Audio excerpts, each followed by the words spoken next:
One of the all-time greats from Henry Mancini, and the man who is singing that is my next guest, David Hobson. David Hobson has become a household name right around Australia. Born in Ballarat, he started singing in church and school choirs. He was a member of the local music groups in the area.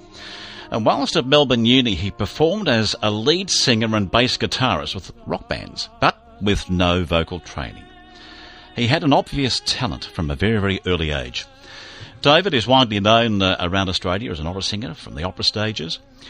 He's regularly seen on Carols by Candlelight. He starred in musicals such as Chitty Chitty Bang Bang, which was in Melbourne just a couple of years back. He's a composer, and he really does the lot. He's coming to the Cardinia Cultural Centre, and you're really going to enjoy this. He's there the 20th of May, next Friday, and he's got an evening to spend with you. And he's online to spend a few moments with you and me today. And let's say a very good afternoon to David Hobson. Hello, David. Hi, can you hear me now, Lee? I can. I had you on hold. I pushed the wrong button. Oh, right, that's right. It was my fault, not yours. I feel such a goose. That's like children. They put your life on hold, don't they? Yeah, like you falling off a beanbag at Chapel Off Chapel. I saw True. it. I saw it. I was there. True. Oh, you were there, were you? I was in the audience in the third row. I saw what you got up to. Right, yeah. That was a bit of fun, wasn't it? It was a hoot. Good. Yeah. It was a hoot. And you try to stand that blasted beanbag up and then falling back into it. Mate, it was just so funny at times. It really, really was. It was a lovely night. A really good night. It was a great night. Yeah, no, Chelsea Plumley doing a chat show at Chapel Off Chapel. That's right. Fantastic. Well, I interviewed her just before the show, actually, Oh, on this program, and had a chat to Chelsea, and lovely, lovely lady. Gee, she's had a great career too. Wonderful. She has, no, she's a terrific girl. Yeah. No, that was a great fun night with Queenie and John O'May. Oh, absolutely, yeah. Well, I hadn't seen John O'May for quite some time, and it was great to hear his story too, and Queenie's, and just wonderful stuff. Gee, you started out as a youngster with no vocal training at all. I think we all do, don't we? Yeah, I think so. But to get to that band at Melbourne Uni, you must have had a natural talent, Dave. I just always sang, so it was just a natural kind of thing that you did back in my house, back in Ballarat, way back. I mean, all of my family sang, extended family, and you didn't think about not singing, to tell you the truth. A little bit of the Welsh heritage, I think, as well. They're very proud singing tradition in the Welsh, all those people from Wales. But, yes, I mean, I must admit, I didn't even think about singing seriously until someone approached me, so, sing proper opera. And then you took it on and did some training and went from there.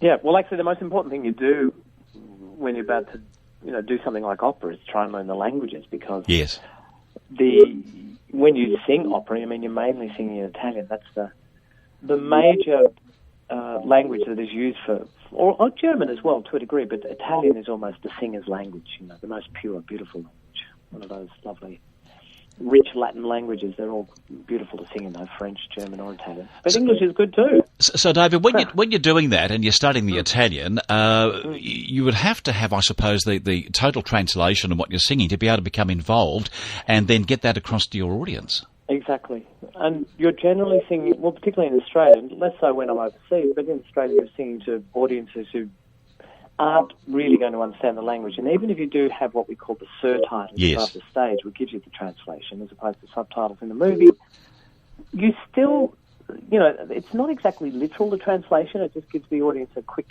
idea of what the story is. So we've got to understand exactly what we're singing about to, infuse the drama with, with reality and great conviction and a bit of truth. So, and that, that just kind of intensifies the drama and gives the music greater meaning and allows you to sing better, to tell you the truth. So if you actually know what you're singing about, it helps as opposed to just singing notes and noises. Well, you've got to get that message across to your audience, and if you didn't know what it was all about, and you've got Don Giovanni there, and someone's going to get stabbed at the end, and you think, my God, what's this story all about? Exactly. So you've really got to know, don't you? Yes. That's true. What was it like doing Chitty Chitty Bang Bang? Because that was quite a contrast. I saw that twice. I loved it. Oh, fantastic fun. I mean, doing a musical is a little bit different than doing an opera in the sense that, you've got to do 8 of them a week. Yeah. 8 shows a week, as opposed to an opera where you might do 3 or 4, because singing an opera is a little bit more physically demanding on the voice. Yes. Because you have to sing without a microphone, fill the theatre with, huge amounts of sound to get across the orchestra. Whereas in these days, generally with musicals, you get microphones, and that helps you a little bit, but you still have to sing well. I mean, there's no doubt about that. But also, you have to rely not just on your voice, but on, moving and dialogue and your, dancing and your relationship with the other characters on stage. Well, it's a lot more energy in that respect, whereas when you sing opera, the energy is more directed primarily just towards the voice. Yes, it's a bit slower in movement, isn't it? Yes, yeah. But, I had an inordinate amount of fun. Yeah, you could see that. It was brilliant. The way the car floated off stage, it did all sorts of things there. It was incredible. The car was amazing. Absolutely. The machinery behind that. And I had, great co-star and Rachel Beck. Yes, you did. It was just, a great amount of fun. Could not have asked for anything else. And I'm about to do another musical,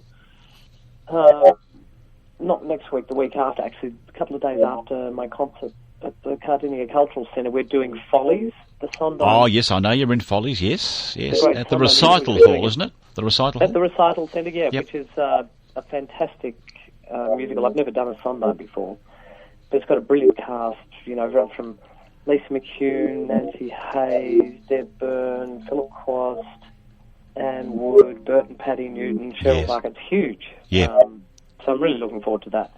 That'll be what I marvellous. really enjoy doing these solo shows, because it gives, which I'm doing on Friday night, gives the audience a chance to see you without the artifice of costumes and makeup, and you get to chat to the audience, and it reveals a side that they wouldn't.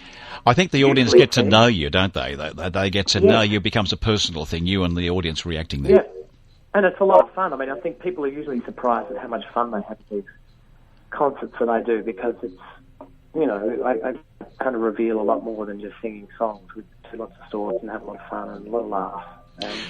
What about your family, David? Sorry? Your family play music at all? My son, who's 15, he does piano and guitar. He's been in the school play. And my daughter, not really. She played piano up to about the age of, she's 17 now, up to the age of 14. But they tend, she tends to not want to involve herself in music, but she loves it. Yeah. But she's not a performer as such. But Sam, showing a bit of song. That's nice. Yeah, have someone follow in your footsteps is lovely. I don't know that sometimes that's a good idea or not. Well, you've hardly been out of work. Looking at your bio and so on, and everything you've done, you've been very, very busy over your lifetime. Yeah, no, I've been very lucky, and I think because I've chosen to stay primarily in Australia since I've had children. Yes. Because you're going to have them, may as well stay there and be with them. I think that in Australia you have to be a little bit more versatile than just do opera. So I've had the good fortune of being able to do many different things. As you say, musical theatre. I've done a bit of television, and I also write music. So I've been lucky, and I just kind of go from project to project. As one thing comes up, I go, oh great, that sounds good. I'll go and do that, and immerse myself in whatever I'm doing, as opposed to thinking too far ahead and having, I don't have that kind of overriding ambition. I tend to just enjoy what I'm doing and try to make the best of that, if that makes sense. Oh, it certainly does. You've got the show coming up next Friday, the 20th, at 7:30 at the Cardinia Cultural Centre. That's a great space. It's called An Ultimate Evening with David Hobson. I believe it's almost booked out. Oh, fantastic. Yeah, and I believe, Birdie tells me, you can confirm this, that you will do an encore performance in September. I might, if people really want me to. Yes. If the audience is there, I'd definitely come back. My little birdie was right, eh? Yeah. I've just had a great little tour of it in New South Wales, where we've been doing the show. So a similar thing with David Cameron, who's... Oh, he's fabulous too. Oh, he's a brilliant musician. So I think people are going to be a little bit surprised about some of the... and hopefully joyously surprised by some of the repertoire we do and how we do it. Are you going to do anything from Chitty Chitty Bang Bang? I may well. Oh, I'd love to hear something from that. Yeah, I'd love to. Yeah. Well, I can tell you there's only a few seats left, so our listeners will need to get on the phone very, very quickly to the Cardinia Cultural Centre, and I look forward to having you back there in September as well, David. You and I could spend the next 45 or half an hour speaking together here. We just don't have that time, unfortunately. Perhaps another time we'll get back together and do a whole half an hour, because there's so much in your life and so many wonderful experiences you could tell us about. Great, I'd love to do that. Yeah, love to, David. Wish you well for Friday. Yep, all the best, pal. Thanks for talking to us today. Bye-bye to you.